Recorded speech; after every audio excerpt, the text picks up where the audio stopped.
یہ تصاویر دیکھیے، یہ ہے انٹارکٹیکا، دنیا کا انتہائی جنوبی براعظم، اور یہ ہے یہاں پر موجود انٹرنیٹ سپیڈ، جی ہاں 173 MB پر سیکنڈ۔ جہاں انسان بھی نہیں بستے وہاں انٹرنیٹ پہنچ چکا ہے۔ ایڈم گیٹی نامی ٹیکنالوجسٹ نے کچھ دن قبل یہ تصاویر اپنے ایکس اکاؤنٹ پر شیئر کی اور کہا، شکریہ اسٹار لنک، ہم مستقبل میں جی رہے ہیں۔ اسٹار لنک کا تو آپ نے سنا ہی ہوگا، یہ انٹرنیٹ اور موبائل سروسز فراہم کرنے والی امریکی کمپنی ہے جس کے مالک ایلون مسک ہیں۔ جہاں باقی کمپنیاں تاروں کے ذریعے انٹرنیٹ کنیکشن فراہم کرتی ہیں، وہیں اسٹار لنک میں سیٹلائٹ کے ذریعے براہ راست انٹرنیٹ کنیکشن فراہم کیا جاتا ہے۔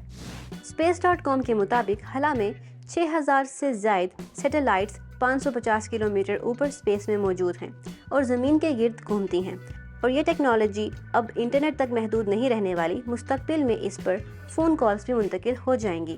حال ہی میں ایلون مسک کی ٹیکنالوجی کمپنی اسپیس ایکس نے اپنے انقلابی direct to cell satellite communication technology کا آغاز کیا تھا۔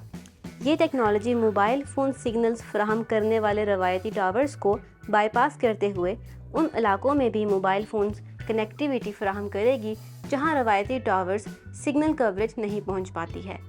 ایک اور خبر میں یہ بات سامنے آئی ہے کہ پاکستان میں بھی star link security exchange commission میں رجسٹرڈ ہو چکی ہے، اور ابھی پاکستانی حکومت اس کے تکنیکی پہلوؤں پر غور کر رہی ہے۔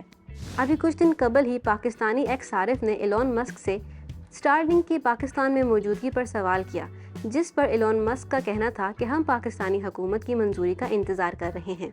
اور ہاں، واضح رہے، غیر سرکاری ادارے ٹاپ 10 VPN کے اعداد و شمار کے مطابق انٹرنیٹ اور سوشل میڈیا کی بندش کے باعث پاکستان کو $1.62 ارب کے مالی نقصان کا سامنا رہا۔ یہ خانہ جنگی کا شکار رہنے والے سوڈان اور میانمار جیسے ممالک میں ہونے والے مالی نقصان سے بھی زیادہ ہے۔ پاکستان میں گزشتہ سال 9735 گھنٹے انٹرنیٹ متاثر رہا، جس سے تقریباً 8 کروڑ سے زائد افراد متاثر ہوئے۔ انٹرنیٹ بندش کی بڑی وجوہات میں جنرل الیکشنز اور احتجاجی مظاہرے شامل تھے۔